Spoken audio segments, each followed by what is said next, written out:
mengagumkan kita ucapkan apa? Subhanallah. Lihat mobil bagus kita ucapkan Subhanallah. Lihat kejadian-kejadian yang menakjubkan kita ucapkan Subhanallah. Maha suci Allah. Arti Subhanallah artinya Maha suci Allah. Kalimat takjub ini Allah Subhanahu wa taala memulai kalimat ini dengan kalimat cerita ini dengan kalimat apa? Subhana. Kenapa? Karena perjalanan ini menakjubkan. Perjalanan ini nggak bisa diproses dengan akal kita, nggak.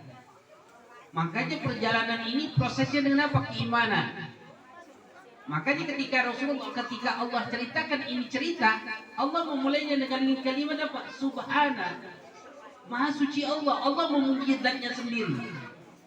Subhanalladzi asra bi 'abdihi lailan. Maha suci Allah yang telah memperjalankan pada malam hari bi 'abdihi dengan hambanya lailan pada malam hari. Takkid menguatkan kalimat cerita ini pada malam hari. Minal Masjidil Haram ilal Masjidil Aqsa. Dari Masjidil Haram menuju Masjidil Aqsa. Ini cerita Allah memuji zatnya sendiri. Ini Allah memuji zatnya sendiri. Kenapa? Karena Allah memperjalankan hamba tersebut. Karena memang Nabi itu diperjalankan oleh Allah, bukan nabinya yang berjalan. Nabinya nggak berjalan, tapi nabinya mantep. Nabinya yang diperjalankan oleh Allah Subhanahu wa taala. Seakan-akan misalnya ada mobil-mobilan. Habib jalan ini mobil-mobilan.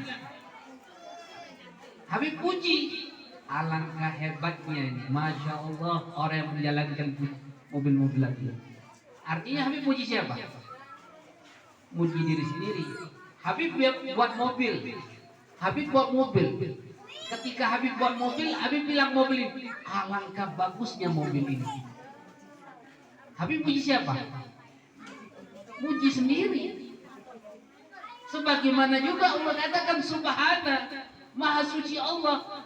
Alladzina asra' bi 'abdihi. Alladzi asra' bi 'abdihi. Yang telah memperjalankan hambanya pada malam hari. Jadi Allah memuji zatnya sendiri. Dan Allah juga puji hambanya dengan kalimat apa? Bi 'abdihi. Dengan hambanya, dengan budaknya, yaitu Rasulullah SAW. Pak, Bu, sering nggak kita kalau ngasih amplop kondangan itu suka ngasih amplop kita tulis siapa? Hamba Allah. Suka nggak tulis hamba Allah? Suka? Jarang. Hah? Hamba Allah. Hamba Allah itu tahu hamba itu. Hamba Allah bi'abdihi itu kalimat hamba itu sifat. Sifat yang paling terpuji yang dimiliki hamba Allah, manusia ini adalah hamba. Sifat yang paling terpuji yang dimiliki oleh seorang manusia itu adalah sifat hamba. Penghambaan, kayak hamba sahaya. Yang namanya hamba itu memiliki sesuatu nggak? Hah? Hamba sahaya memiliki sesuatu nggak? Enggak. Hamba sahaya itu apa yang dia miliki? Milik siapa? Milik tuannya. Baju yang dia pakai milik siapa? Milik tuannya. Harta yang dia miliki milik siapa? Milik tuannya. Dia kumpulkan harta untuk tuannya. Dia itu seorang hamba sahaya itu diperjualbelikan, Pak. Hamba sahaya itu diperjualbelikan.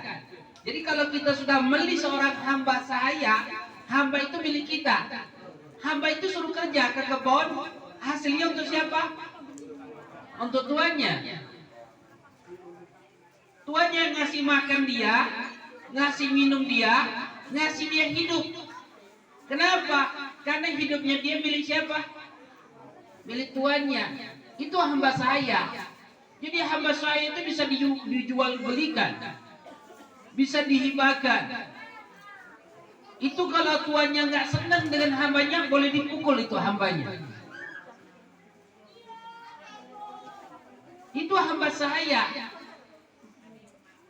Jika seorang manusia memiliki sifat seperti sifatnya seorang hamba sahaya di hadapan Allah Subhanahu wa taala, di hadapan Tuhannya, maka sifat itu adalah sifat yang paling terpuji yang dimiliki oleh seorang manusia, karena tujuan kita diciptakan di dunia ini untuk apa? Beribadah, ibadah, abad, untuk menghamba kepada Allah. Jadi Allah tujuan ciptakan kita di dunia ini untuk apa? Untuk menghamba kepada Allah. Jadi kita kerja pagi hari sampai sore, dari pagi sampai siang ke kebun ngederes, itu untuk siapa? Untuk siapa? Untuk Tuhan kita. Siapa? Allah. Kita dikasih pakaian. Pakaian ini milik siapa? Milik Tuhan kita. Kalau kita punya sifat penghambaan kepada Allah, artinya kita ini nggak memiliki sesuatu. Milik kita adalah milik. Makanya Nabi dipuji oleh Allah dengan kalimat apa? Bi'abdihi, dengan hambanya. Kenapa? Karena Nabi itu punya sifat penghambaan yang luar biasa. Kenapa? Karena Nabi memiliki segala sesuatu yang pada hakikatnya adalah milik Allah. Jadi Nabi ini apapun yang dimiliki oleh Nabi, nggak pernah Nabi merasa itu milik Nabi. Dan setiap apa yang dimiliki Nabi, maka Nabi mujahadah menggunakan apa yang dimiliki oleh Nabi untuk dikembalikan kepada Allah. Dengan cara apa? Dengan cara yang dianjurkan oleh Allah kepada kita orang. Dia punya harta, dia gunakan hartanya untuk apa? Untuk ibadah kepada Allah. Dia sedekahkan, dia bangun musola, dia bangun majlis ta'lim, dia gunakan untuk segala sesuatu yang disenangi oleh Allah. Dia punya jabatan, dia gunakan jabatannya untuk beribadah kepada Allah. Dia punya istri, dia punya suami, dia punya anak, dia punya kekuatan, dia punya pikiran, dia punya pakaian, dia punya kemampuan. Semuanya digunakan untuk apa? Untuk tuannya, yaitu Allah Subhanahu wa taala. Semuanya. Makanya Nabi dipuji dengan kalimat bi'abdihi. Dan banyak Allah katakan di dalam Al-Quran, Nabi itu dipuji dengan kalimat bi'abdihi, dengan sifat penghambaan. Makanya Allah katakan di dalam Al-Quranul Karim, Alhamdulillahilladzi anzala ala abdihi kitabah. Puji syukur kepada Allah yang telah Allah turunkan kitab itu melalui hambanya.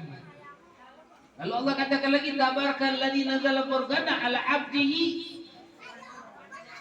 Keberkahan yang Allah turunkan Al-Quran kepada hambanya. Allah juga katakan fa'auha ila abdihi ma'auha. Allah wahyukan kepada hambanya apa yang diwahyukan oleh Allah. Jadi banyak ayat-ayat Quran yang menceritakan bahwasanya Nabi itu dipuji oleh Allah dengan kalimat bi'abdihi, dengan sifat penghambaan. Lalu pertanyaan kita, Pak, Bu,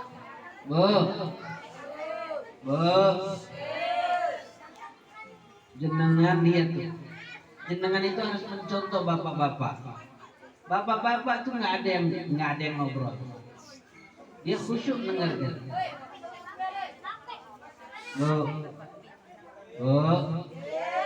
Dengerin habis saja. Yang boleh ngomong, yang boleh berbicara hanya yang lain di Sekarang pertanyaannya, kita pantas tidak menamakan diri kita sebagai hamba Allah? Pantas tidak? Pantas enggak? Enggak. Kenapa enggak pantas? Karena kita merasa masih memiliki. Kebun milik kita, rumah milik kita, mobil motor milik kita, harta jabatan kedudukan milik kita. Lalu kita tulis cuma dari hamba Allah. Harusnya jangan tulis dari hamba Allah, dari siapa? Dari makhluknya Allah. Harusnya begitu kan? Dari makhluknya Allah. Jangan tulis dari hamba Allah. Kenapa? Karena kita nggak layak dipanggil hamba Allah. Karena hamba itu adalah sifat yang terpuji yang dimiliki oleh manusia. Makanya Pak Bu, kita ini dianjurkan ikrar, pengakuan. Ketika ada sesuatu yang kita miliki itu kembali kepada Allah atau hilang, maka kita ucapkan kalimat apa? Inna lillahi. Kalimat istirja. Apa kalimat istirja? Kalimat ikrar, kalimat pengakuan. Apa yang kita miliki adalah milik Allah, dan segala sesuatu yang kita miliki akan kembali kepada. Jadi kalimat innalillahi itu bukan kalimat hanya kalimat ucapan ketika ada orang meninggal saja, enggak. Apapun Allah ketika mencabut nikmat dari kita orang, itu sudah ucapkan kalimat apa? Innalillahi wa inna ilaihi rajiun. Biar sadar diri kita orang, apa yang kita miliki adalah milik Allah. Mati lampu, kita ucapkan innalillahi wa inna ilaihi. Kesleo, innalillahi wa inna ilaihi raji'un. Tadinya bisa melihat, tahu-tahu nggak bisa melihat, kelilipan matanya. Innalillahi wa inna. Kenapa? Karena meyakini apa yang kita miliki adalah milik Allah. Titipan apa punya kita? Titipan apa punya kita? Yakin? Yakin. Yakin nggak titipan? Yakin. Kalau sudah tahu itu adalah titipan, ya sadar diri, nggak perlu ditangisin, betul tidak? Ini kehilangan anak, nangisnya masya Allah, kehilangan istri, kehilangan suami, kehilangan ini seakan-akan menampakkan ketidakridhoan dengan kehilangan tersebut.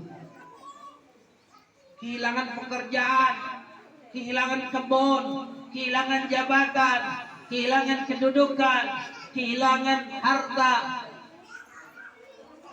Kita menampakkan hal yang tidak baik di hadapan Allah, seakan-akan itu adalah milik kita. Harusnya ucapan saja innalillahi wa inna ilaihi raji'un, sambil sadar, sambil ngaca. Innalillahi wa inna ilaihi raji'un. Apa sambil ngacanya? Sambil meyakini, ya Allah ini milikmu dan ini akan kembali kepada Engkau ya Allah. Itu yang harus kita sadar diri dalam hidup ini. Dan Nabi selalu dipuji Allah dengan kalimat bi'abdihi, dengan penghambaan kepada Allah Subhanahu wa taala. Lalu Nabi ini diperjalankan pada malam hari minal Masjidil Haram ilal Masjidil Aqsa. Dari Masjidil Haram menuju Masjidil Aqsa.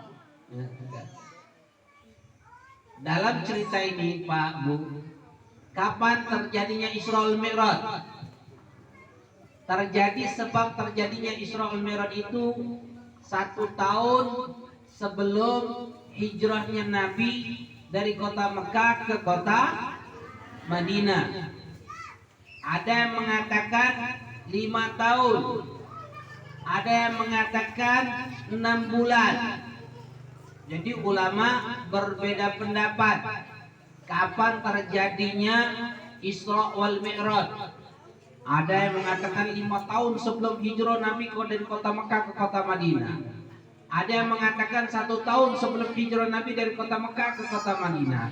Ada juga pendapat yang mengatakan 6 bulan sebelum Nabi hijrah dari kota Mekah ke kota Madinah. Artinya Isra Mi'raj itu Nabi berada di kota Mekah. Di bulan apa Isra Mi'raj? Ulama beda pendapat juga. Yang masyhur, yang terkenal itu terjadi di bulan Rajab, sebagaimana kita ngadain perayaan di bulan Rajab. Tapi ada juga pendapat mengatakan terjadi itu di bulan Ramadan. Ada juga yang mengatakan terjadi itu di bulan Rabiul Awal. Jadi kalau mengadakan Isra Mi'raj di bulan Ramadan boleh nggak? Boleh. Di bulan Rabiul Awal boleh nggak? Boleh. Kenapa? Karena ada pendapat terjadinya Isra Mi'raj itu di bulan Rabiul Awal atau Ramadan. Tujuan kita memperingati perayaan-perayaan hari besar Islam, tujuannya untuk apa? Untuk apa? Untuk mengingatkan kita, dan mengingatkan kita kepada siapa? Kepada Nabi kita, Nabi Muhammad sallallahu alaihi wasallam. Makanya Allah katakan wadzakir fa inna dzikratan fa'ud lil mu'minin. Ingatkan karena memberikan peringatan itu bermanfaat bagi orang yang beriman. Makanya Pak Bu, kita orang ini harus sering-sering diingatkan. Walaupun kita paham, walaupun kita tahu, kita harus sering-sering diingatkan. Kenapa? Karena diingatkan ini akan bermanfaat untuk kita, bukan untuk orang lain. Jangan kita pikir bahwasanya kalau kita diingatkan itu bermanfaat untuk orang lain. Enggak sama sekali untuk bermanfaat orang lain. Justru manfaat itu kembalinya kepada siapa? Kepada kita yang diingatin. Kita tahu itu salah, kita tahu itu dosa, tapi kita ini suka lupa, suka lalai. Makanya kita diingatkan. Wabil khusus hati kita ini sering-sering harus diingatkan. Dengan apa?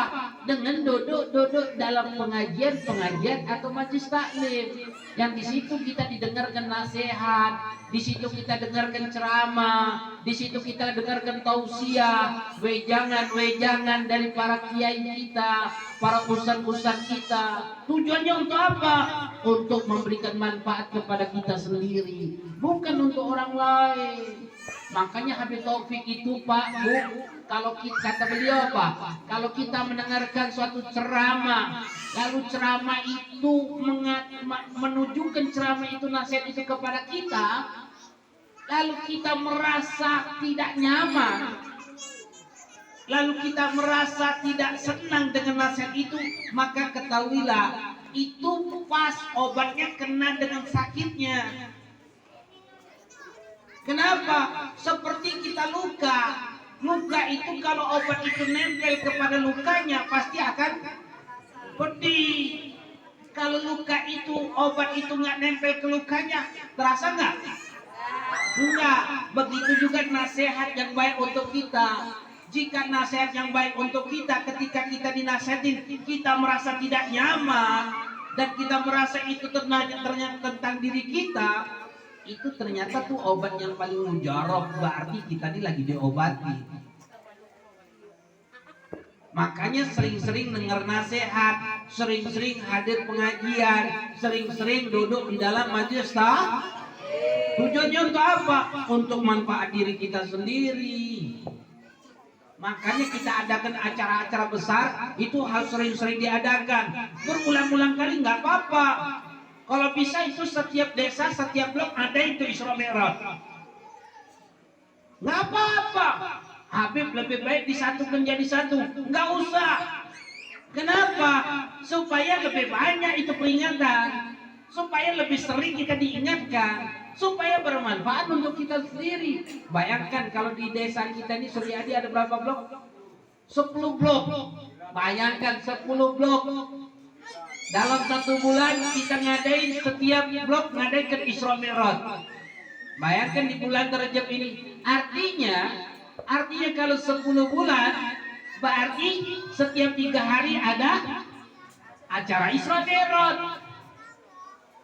Tanggal 3 di blok pertama, tanggal 6 blok kedua, tanggal 9 blok ketiga, tanggal 12 blok keempat, terus sampai 30 hari. Bayangkan setiap 3 hari kita dengarkan nasihat tentang Isra wal Mi'raj. Bayangkan Pak Bu, luar biasa itu. Hebat gak? Manfaatnya untuk siapa? Untuk diri kita sendiri. Habib biayanya gede, nggak butuh biaya. Buat sederhana mungkin. Kalau di Palembang Pak, acara Isra Mi'raj ini sama seperti acara malam Maulid. Kalau di Palembang kan di lingkungan Habaib itu ada arba'in, Maulid 40 malam, ada Isrin Maulid 20 malam, ada Talaqit Maulid 30 malam, ada Khomsin Maulid 50 malam, ada Sittin Maulid 60 malam. Itu malamnya baru, belum siangnya setiap hari. Kalau Isra Mi'raj ada juga setiap hari. Setiap malam ini ada acara Isra Mi'raj. Dijadwalin. Sekitar ada 20 malam Isra Mi'raj. Isrinan malam. 20 malam. Bayangkan. Tujuannya untuk apa? Untuk memberikan peringatan kepada kita orang. Karena memberikan peringatan itu manfaat. Nabi ketika mengadakan Isra Mi'raj ini, sepakat ulama terjadinya Isra Mi'raj itu apa? Hari Senin, malam Senin. Pak, Bu, Nabi lahir hari Senin, wafat hari Senin, diangkat jadi Nabi hari Senin, hijrah sampai ke kota Madinah, hijrahnya hari Senin, sampainya hari Senin. Bayangkan. Isra Mi'rajnya malam Senin. Jadi Senin itu luar biasa. Hari istimewa. Kenapa? Karena kejadian Nabi diangkat jadi Nabi hari Senin, hijrah hari Senin, lahir hari Senin, wafat hari Senin, malam Isra wal Mi'raj pun malam Senin. Pak, Bu, di dalam perjalanan ini kenapa Nabi diperjalankan oleh Allah Isra wal Mi'raj? Karena Nabi mengalami kesedihan, Nabi mengalami kesusahan. Kenapa? Karena pada saat itu Nabi mengalami kedoliman luar biasa. Kenapa? Karena dua pelindung Nabi ini meninggal dunia. Orang yang sangat disayangi oleh Nabi, orang yang sangat dicintai oleh Nabi, dan kedua-duanya ini adalah pelindung Nabi di luar rumah dan di dalam rumah. Yang pertama siapa? Yang pertama Siti Khadijah. Makanya tahun itu dikenal dengan tahun apa? Hazan, tahun kesedihan. Di tahun itu meninggallah istri yang paling dicintai oleh Nabi, yaitu Siti Khadijah radhiyallahu anha. Siti Khadijah ini walaupun beliau seorang perempuan, tapi beliau ini terkenal. Terkenal apa? Terkenal seorang yang paling bijaksana, terpandang, terhormat, keluarga yang luar biasa, kabilah tertinggi kaum Quraisy pada saat itu. Sehingga orang-orang yang ingin menyakiti hati Nabi itu, ingin menzalimi Nabi itu, takut dengan Siti Khadijah. Kenapa? Karena Siti Khadijah adalah seorang perempuan terpandang. Mereka nggak berani. Kenapa? Kalau mengganggu Nabi berarti mengganggu Siti Khadijah. Kalau mengganggu Siti Khadijah berarti mengganggu keluarganya Siti Khadijah. Kabilah Siti Khadijah tidak akan terima jika ada satu orang dari kabilahnya diganggu oleh orang lain. Jadi mereka itu takut mengganggu Nabi. Kenapa? Ada Siti Khadijah yang selalu menyenangkan hati Nabi. Ketika pulang Nabi itu senang ada Siti Khadijah. Makanya Nabi itu mengatakan apa? Baiti jannati, rumahku itu bagikan bak surga. Kenapa? Karena Nabi kalau pulang di dalam dakwah, capek Nabi di dalam dakwah mengajak umat ke jalan Allah, didolimi, disakiti hati Nabi, pulang Siti Khadijah yang menyelamatkan Nabi, yang menenangkan jiwa Nabi. Selalu sampai-sampai itu Siti Khadijah berkorban untuk Nabi luar biasa. Hartanya habis hanya untuk dakwahnya Nabi. Sampai-sampai Pak, Bu, bayangkan Siti Khadijah ini ngomong ketika beliau sakit, ngomong sama Rasulullah. Apa ngomong sama Rasulullah? Wahai suamiku, jika nanti aku meninggal dunia, dan kau tidak ada biaya lagi untuk berdakwah. Hendaklah kau kumpulkan tulang-tulangku, lalu kau bawa ke tempat suku fulan, kau jual kepada suku fulan untuk biaya dakwamu. Bayangkan Pak Bu, saking luar biasanya pikiran Siti Khadijah, semuanya hanya dikorbankan untuk siapa? Untuk Nabi Muhammad SAW. Luar biasa. Meninggal Siti Khadijah, terpukul Nabi, sedih Nabi. Kenapa? Nggak ada lagi orang yang melindungi Nabi ketika Nabi pulang. Di tahun itu juga terjadi apa? Wafatnya pamannya Nabi, Abi Thalib. Seorang paman yang sangat-sangat menyayangi Nabi. Abi Thalib ini pun juga adalah sosok seorang yang terpandang. Sosok orang yang terpandang yang ditakuti oleh gobila-gobila yang lain untuk mengganggu Nabi. Kenapa? Karena ada pamannya Abi Thalib. Kenapa? Mengganggu Nabi berarti mengganggu Abu Thalib. Mengganggu Abu Thalib berarti mengganggu gobila Quraisy. Mengganggu gobila Quraisy, gobila yang terkuat, yang terpandang pada masa itu, tidak ada satupun yang berani. Walaupun pada saat itu kafir Quraisy itu nggak senang sama Nabi. Walaupun itu kafir Quraisy nggak senang sama Nabi, mereka nggak ngizini ada orang lain, gobila lain mengganggu orang yang di gobilanya. Nggak terima mereka orang. Saking hebatnya suku gobila itu bangsa Arab. Itu ta'assubnya, membela sukunya itu luar biasa, nggak ada tandingnya.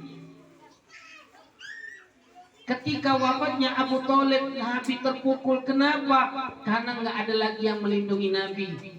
Sehingga Nabi itu luar biasa dakwanya. Di tahun itu Nabi setiap hari mengalami kezaliman demi kezaliman.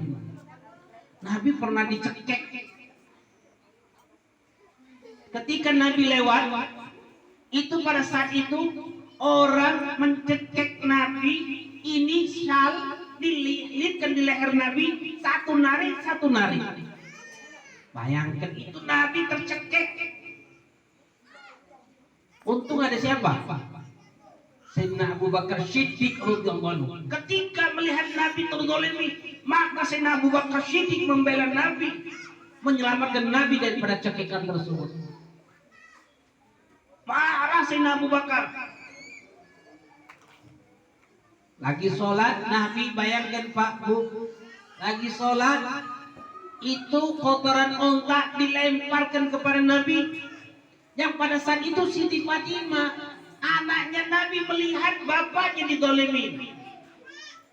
Menangis Siti Fatimah, menyelamatkan Rasulullah. Bayangkan Pak Bu, seorang yang berdakwah, bapaknya berdakwah di jalan Allah, anaknya melihat bapaknya berdakwah, bapaknya dizalimi oleh orang lain. Maka pada saat itu kezaliman demi kezaliman Nabi dialami. Kesedihan luar dan dalam Nabi. Jiwa raga Nabi terzalimi. Kehilangan sosok orang yang mencintai Nabi, yang melindungi Nabi. Mulai pada saat itu gencaran-gencaran untuk menyiksa Nabi, menzalimi Nabi. Sampai-sampai mereka itu apa Pak? Ingin membunuh Nabi. Pada saat ingin membunuh Nabi, mereka itu sepakat, semua kabilah itu takut untuk membunuh Nabi sendirian. Kenapa? Karena takut kabilah Quraisy menuntut. Bani Hashim itu menuntut. Lalu apa yang terjadi? Mereka itu sepakat mengirim semua kabilah, mengutus pemuda-pemudanya untuk berkumpul. Semuanya sepakat untuk membunuh Nabi, supaya nanti kabilah Nabi kalau mau menuntut balas, itu jumlah mereka sangat banyak, ketakutan. Bayangkan. Oh, sudah kezaliman demi kezaliman. Sehingga dalam kesedihan yang luar biasa, Allah pengen menyenangkan hati Nabi. Maka apa yang dilakukan oleh Allah Subhanahu wa taala kepada Nabi? Allah memberikan perjalanan Isra wal Mi'raj. Itulah awal sebab kata ulama terjadinya Isra wal Mi'raj. Di dalam perjalanan itu Pak, Bu, banyak kejadian. Ketika Rasulullah SAW berada di rumah, datang malaikat Jibril, lalu mengeluarkan Rasulullah SAW dari rumah ke Masjidil Haram. Di Hijr Ismail, tahu Pak Hijr Ismail? Yang pernah umroh, yang pernah haji, tahu Hijr Ismail? Yang mana Hijr Ismail itu? Hah? Yang mana Hijr Ismail? Pernah tahu Hijr Ismail Pak? Hijr Ismail itu bagian dari Ka'bah. Ini kan Ka'bah tuh. Ada yang bulat di sini? Ada kan? Itu Hijr Ismail. Itu bagian dari Ka'bah. Dulu Ka'bah itu seperti itu. Tapi karena nggak ada lagi biaya, pas hancurnya Ka'bah dibikinlah kota. Harusnya ada yang menonjol itu. Makanya orang yang sholat di Hijr Ismail termasuk orang yang sholat di dalam Ka'bah. Karena itu bagian daripada Ka'bah. Diletakkan di situ oleh malaikat Jibril. Setelah diletakkan oleh malaikat Jibril, apa yang terjadi?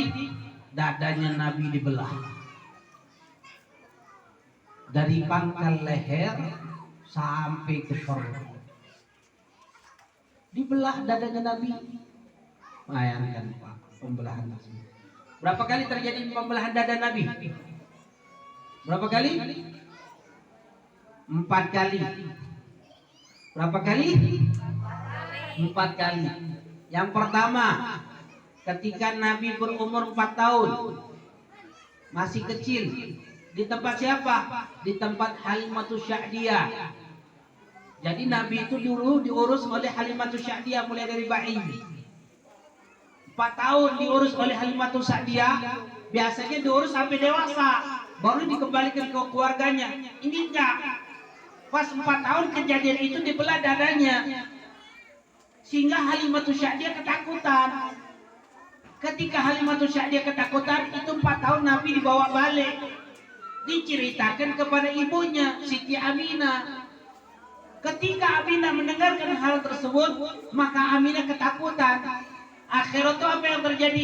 Aminah nggak mau ngasih izin lagi untuk dibawa ke suku Bani Sya'ad, yaitu Halimatus Sya'diyah. Akhirnya dirawat oleh ibunya. Bayangkan Pak, Bu, kalau seandainya tidak terjadi pembelahan dada dan Halimah tidak tahu terjadinya pembelahan dada, pada saat itu Rasulullah nggak akan mungkin diasuh oleh ibunya. Kenapa? Karena setelah 2 tahun diasuh oleh ibunya wafat. Rasulullah umurnya berapa? Pas ibunya wafat, Rasulullah umurnya berapa? 6 tahun. Dirawat oleh siapa? Oleh kakeknya. Setelah dirawat oleh kakeknya 2 tahun, wafatlah kakeknya. Langsung diasuh oleh pamannya Abu Thalib. Kakeknya meninggal Rasulullah umur 8 tahun. Tapi walaupun Rasulullah yatim piatu, dari kecil itu Rasulullah nggak pernah kehilangan sosok seorang ayah dan ibu dalam hidupnya. Ketika dari kecil diasuh oleh Halimatus Sya'diyah, Rasulullah merasakan ada sosok ayah dan ibu. Sayangnya Halimatus Sya'diyah luar biasa sama Rasulullah. Suaminya Halimah tuh sayang juga sama Rasulullah. Ketika dia diasuh oleh ibunya Siti Aminah, itu kakeknya selalu menyayangi Rasulullah. Wafat ibunya, diasuh oleh kakeknya dan neneknya. Setelah kakek neneknya wafat, diasuh oleh pamannya dan juga bibiannya. Jadi Rasulullah nggak pernah kehilangan sosok seorang ayah dan ibu dalam hidupnya. Nggak pernah kehilangan sosok ayah dan ibunya. Makanya salah satu yang mengasuh Rasulullah daripada bibiannya tersebut bernama siapa? Fatimah. Tahu siapa Fatimah? Siapa Fatimah itu? Anaknya Nabi. Anaknya Nabi itu Fatimah namanya dari siapa? Ibu asuhnya. Jadi nggak jojol-jojol Rasulullah ngasih nama anaknya Fatimah kan? Enggak. Kenapa? Karena Rasulullah diasuh oleh seorang ibu yang bernama Fatimah, maka Rasulullah memberikan nama anaknya Fatimah, mengenangkan dengan siapa? Mengenangkan dengan sosok ibu yang mengasuhnya. Luar biasa ini cerita Rasulullah. Makanya Rasulullah kejadian 4 tahun dibelah dadanya. Pada masa diasuh oleh pamannya Abu Thalib umur 10 tahun lagi mengembala kambing, dibelah lagi dadanya Rasulullah. Umur 10 tahun. Kemudian yang ketiga, ketika Rasulullah diangkat jadi nabi. Ketika Rasulullah diangkat jadi nabi umur berapa? Umur berapa? 40. Umur 25 Nabi menikah. Umur 40 Nabi diangkat jadi Nabi dan Rasul. Dibelah lagi dadanya. Kemudian kalau cerita 1 tahun sebelum hijrahnya Nabi, berarti Nabi dibelah lagi umurnya berapa? Berapa dibelah lagi dadanya? Pas sebelum Isra Mi'raj. Rasulullah itu berada di kota Mekah berapa tahun? 13 tahun. 13 tahun. Kalau 1 tahun sebelum Nabi berarti Rasulullah umurnya berapa? Umurnya berapa? 52 tahun. Kenapa? Karena dakwah di kota Mekah itu 13 tahun, dakwah di kota Madinah berapa tahun? 10 tahun. Umur 40 diangkat jadi nabi. Umur 13 tahun dakwah di kota Mekah. Berarti umur 53 baru hijrah. 10 tahun di kota Madinah wafatlah Nabi. Maka Nabi berumur wafatnya berapa? 63 tahun. Ada yang mengatakan 62 tahun. Jadi Nabi itu dibelah dadanya 4 kali. Dikatakan oleh ulama itu ketika terjadinya pembelahan dadanya Nabi, itu malaikat Jibril memerintahkan malaikat Mikail untuk mengambil wadah baskom diisi banyu Zam-Zam. Jadi dadanya Nabi ini ditambahkan kesucian, bukan disuciin. Kalau disuciin kan artinya seakan-akan kotor.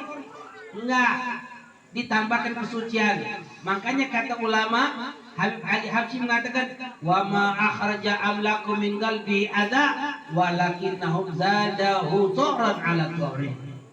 Tidak dikeluarkan di dalam hatinya Nabi kotoran, enggak, tapi justru ditambahkan kesucian di atas kesucian. Jadi kata ulama ketika Nabi dibelah dadanya itu malaikat mengeluarkan apa? Mengeluarkan alaga syaudah, satu benang hitam di dalam hatinya Nabi. Lalu mengatakan hati syaitan minka, ini bagian daripada syaitan yang ada di dalam diri engkau. Apa maknanya kata ulama? Ini adalah bagian daripada syaitan bisa mengganggu engkau.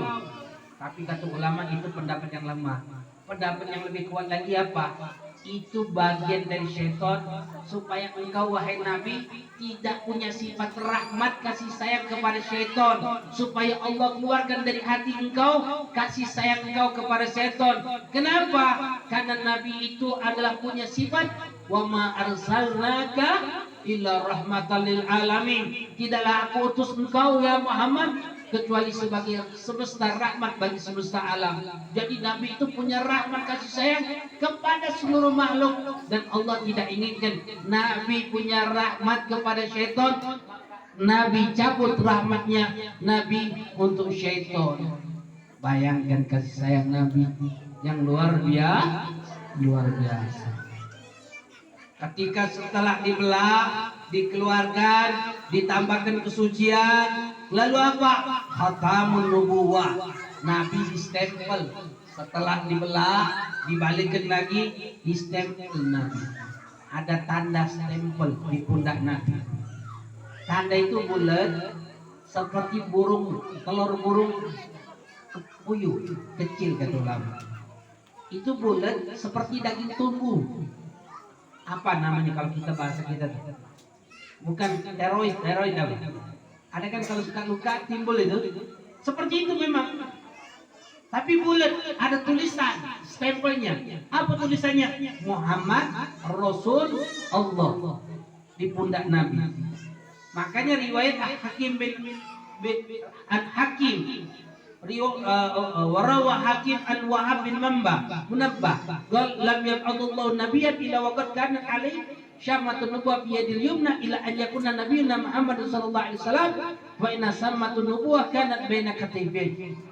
Dalam riwayat kata ulama Rasulullah sallallahu alaihi wasallam mengatakan tidaklah Allah Subhanahu wa taala mengutus seorang nabi kecuali ada stempel di tangan lengan kanannya. Daging tubuh dipertuliskan. Kecuali nabi kita Nabi Muhammad itu ada stempelnya di mana? Di pundak Nabi.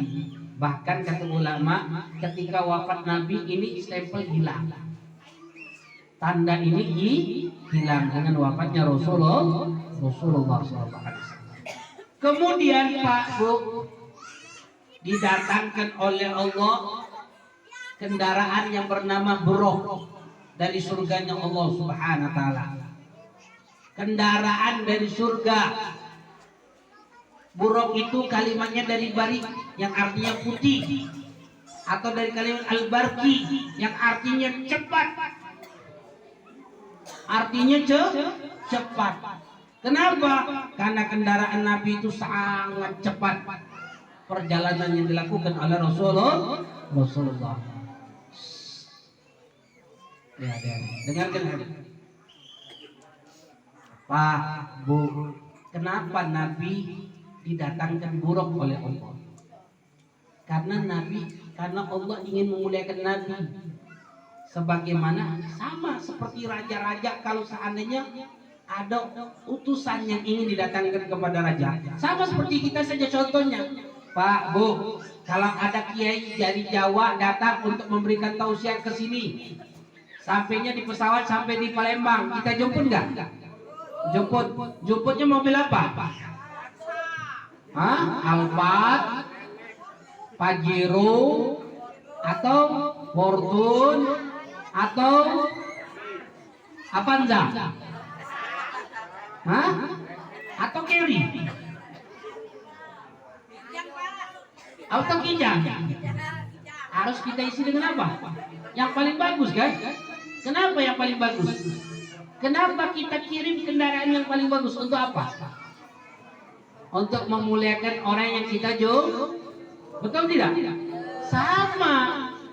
Begitu juga Allah ketika ingin memuliakan Nabi Muhammad, itu Allah datangkan kendaraan dari surga yang namanya Buraq untuk membawa Nabi di dalam perjalanan. Karena Nabi ini nggak berjalan, Nabi mantep, disuruh naik Nabi. Jadi memang malaikat Jibril yang nyetel semuanya sudah. Yang nyetel perjalanan Nabi ini itu malaikat Jibril. Semuanya sudah diatur kendaraannya dan berbagai macamnya. Jadi ketika Nabi naik mobil, naik kendaraan tersebut, Buraq tersebut, Nabi baru diajak perjalanan. Wow. Lalu di dalam perjalanan ini Pak, dari Masjidil Haram ke Masjidil Aqsa, dari Masjidil Aqsa ke langit ketujuh bertemu dengan Allah. Ini perjalanan Nabi mengalami keanehan.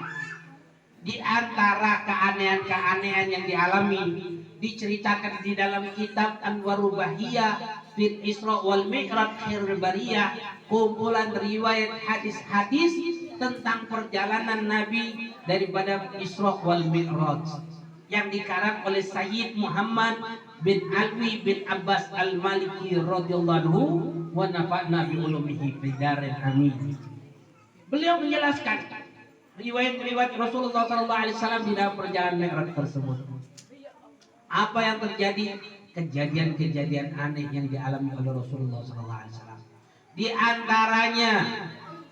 antaranya, Pak Bu, ketika Nabi berjalan, itu Nabi melihat jin Ifrit. Tahu jin Ifrit? Tahu Pak? Jin Ifrit tahu? Tahu? Bu tahu jin Ifrit? Tahu namanya? Belum tuh pengen tahu apa?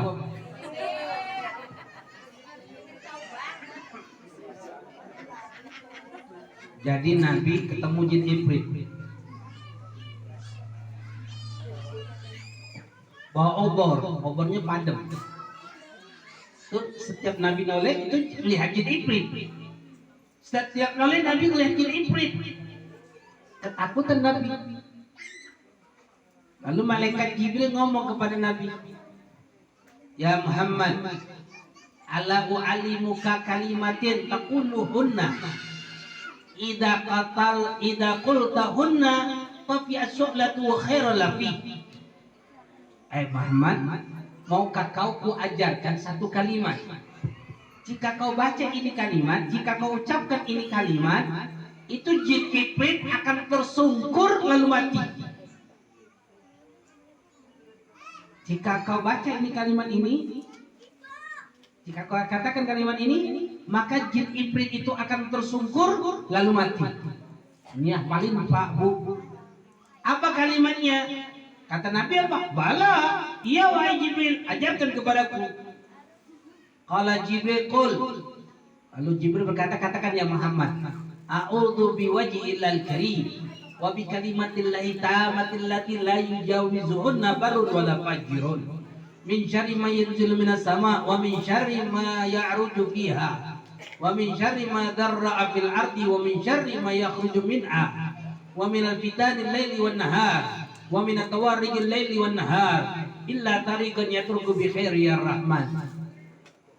Lalu ketika Nabi mengucapkan itu, fangkabbal Nabi letakkan soal itu. Apa yang terjadi? Itu jin Ifrit tersungkur langsung mati. Ini Pak Bu, kita hafalkan. Hafalkan, hafal nggak? Ya, itu kalau dibacakan sekali, kalau ada orang kemasukan jin, itu bacain sekali langsung mati itu jinnya. Langsung mati jinnya. Tersungkur langsung mati. Bayangkan, ini kalimat nggak main-main. Jadi kalau ada orang kemasukan jin, baca gini. Itu kalau seandainya sudah dibacakan ini, ternyata masih kayak kemasukan jin, itu bukan kemasukan jin, itu stres. Obatnya apa Pak Bu yang begitu? Duit merah tuh 5 lembar kasihin, sembuh insyaallah orang itu. Pak Bu, lalu Nabi berjalan lagi. Lihat lagi. Di sini diceritakan pasarah ta'atu ala qaumin. Ini ceritanya. Nabi melihat suatu kaum yazra'una fiyam wa yahsuna fiyam.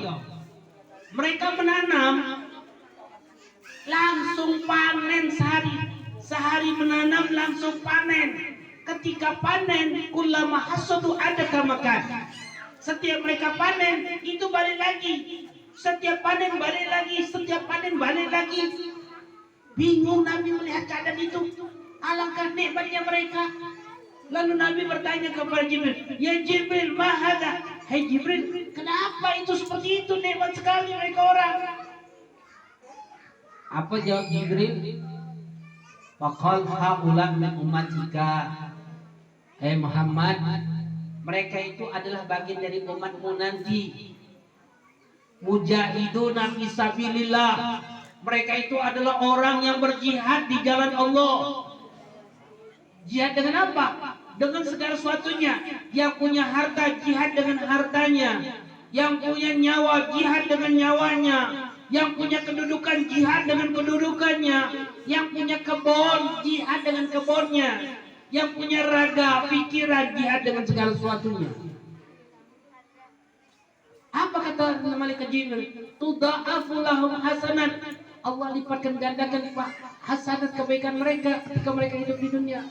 Berapa lama? Berapa banyak? Bisa mi'ati dhifin dengan 700 lipatan ganda pahala.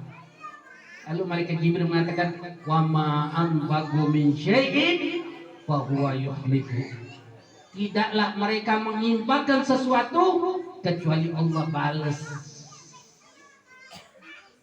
Apa yang kita tanam di dunia ini dari kebaikan, maka kita akan panen nanti kelak yaumul kiamah. Enggak sekali panennya. Panennya berulang-ulang kali sampai 700 lipatan ganda pahala. Apapun yang kita keluarkan di jalan Allah, itu akan kita panen. Makanya Nabi Muhammad dikenal dengan seorang hamba Allah. Kenapa? Karena Nabi luar biasa dengan segala sesuatunya. Nabi itu Pak, Bu, bayangkan sifat Nabi. Sifat Nabi dibayangkan. Nabi pernah sholat dengan sahabat. Setelah sholat, salam Nabi, Assalamualaikum warahmatullah. Assalamualaikum warahmatullah. Itu Nabi langsung berdiri, langsung tergesa-gesa pulang ke rumah. Itu tidak pernah terjadi kepada Nabi.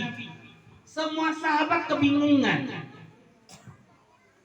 takut terjadi apa-apa dengan Nabi. Sahabat gak ada yang bergerak, nunggu.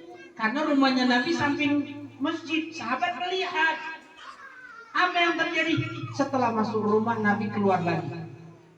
Nabi tergesa-gesa pergi ke pasar. Lalu setelah ke pasar, Nabi balik lagi dengan perlahan, masuk lagi duduk ke masjid. Pada saat itu sahabat memberanikan diri bertanya, "Ya Rasulullah, ada apa ya Rasulullah?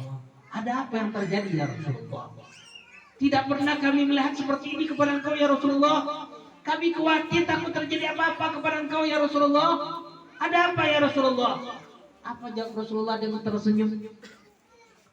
"Aku tadi ketika sholat teringat ada harta yang masih ada di tanganku, masih kusimpan di rumah, belum sempat aku bagikan.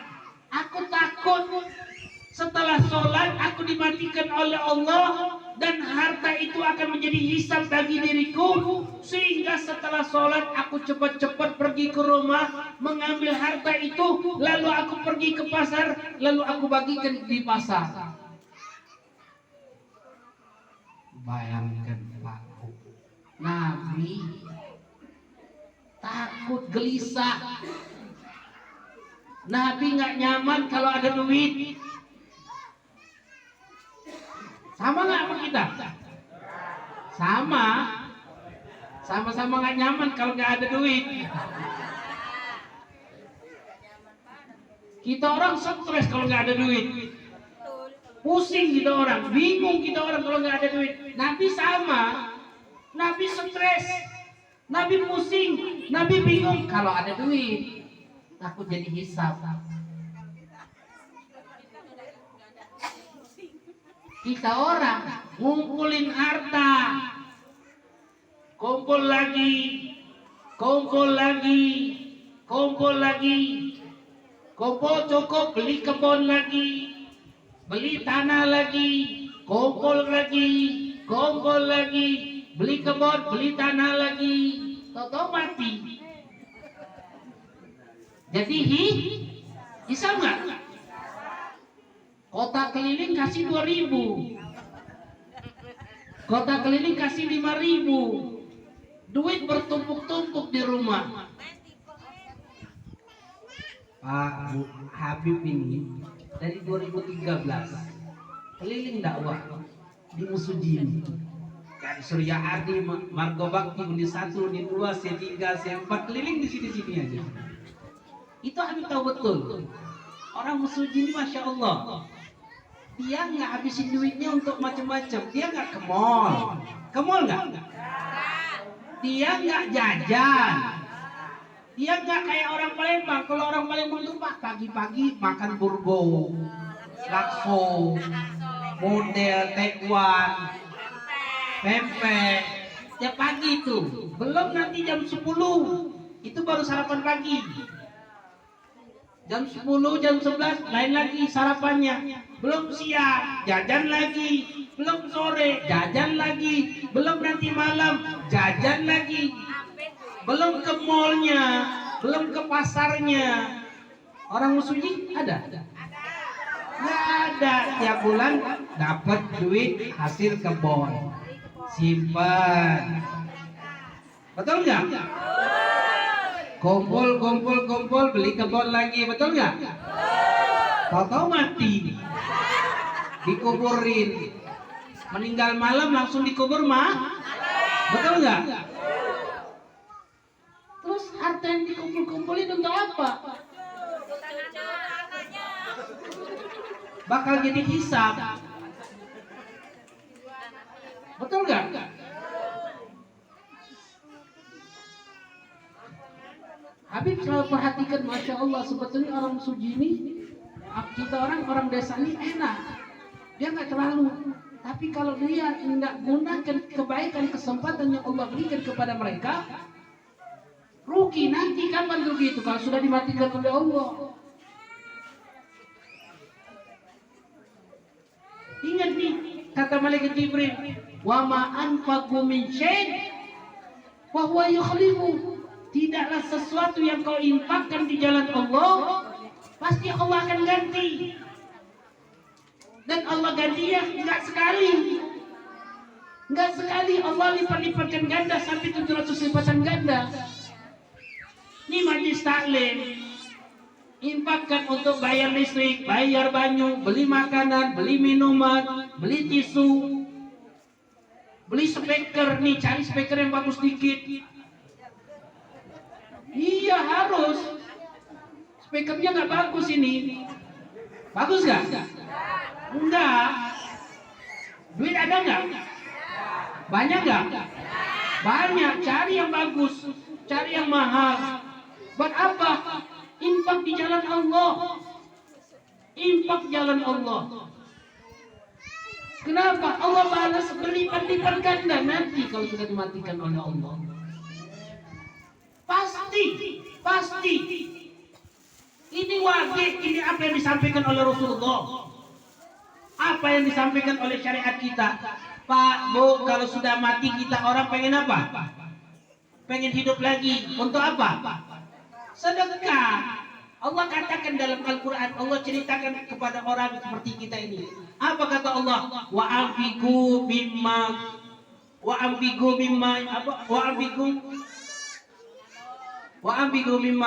Allahumma shalli ala sayyidina. Wa anfiqu mimma razaqnakum min qabli an ya'tiya ahadakumul maut. Kata Allah, wa anfiqu mimma razaqnakum, kata Allah. Infakkanlah mimma razaqnakum, yang kami berikan rezeki kepada kalian. Jadi rezeki ini dari siapa? Allah nyuruh infakkan. Infakkan tuh rezeki yang aku berikan kepada engkau sebelum datang kematian kepada engkau. Kalau sudah datang kematian kepada engkau, apa mereka katakan? Fayaqulu rabbi laula akhartani ila ajalin qarib. Ya Allah, kalau kau tunda saja kematianku, tunda saja kematianku sebentar saja, bukan dihidupkan lagi, minta dihidupkan, enggak, hanya menunda saja sebentar. Fa as-sadaqah, aku akan bersedekah, wa aku minas shalihin, dan aku akan menjadi orang saleh. Kenapa dipilihnya sedekah? Kenapa nggak haji? Kenapa nggak umroh tiap bulan, tiap tahun? Sebagaimana kita orang sudah umroh, pergi lagi umroh, pergi lagi umroh, pergi lagi umroh. Dia pikir umroh itu lebih baik daripada sedekah. Kenapa nggak duit umroh itu sedekahkan? Lebih besar sedekah dari umroh. Jauh pahalanya. Kenapa kalau orang mati itu pengen sedekah? Kenapa nggak haji? Kenapa nggak haji tiap tahun? Kenapa dia pilih sedekah? Karena orang mati itu tahu sedekah itu dudukannya tinggi di sisi Allah. Kapan tahunya?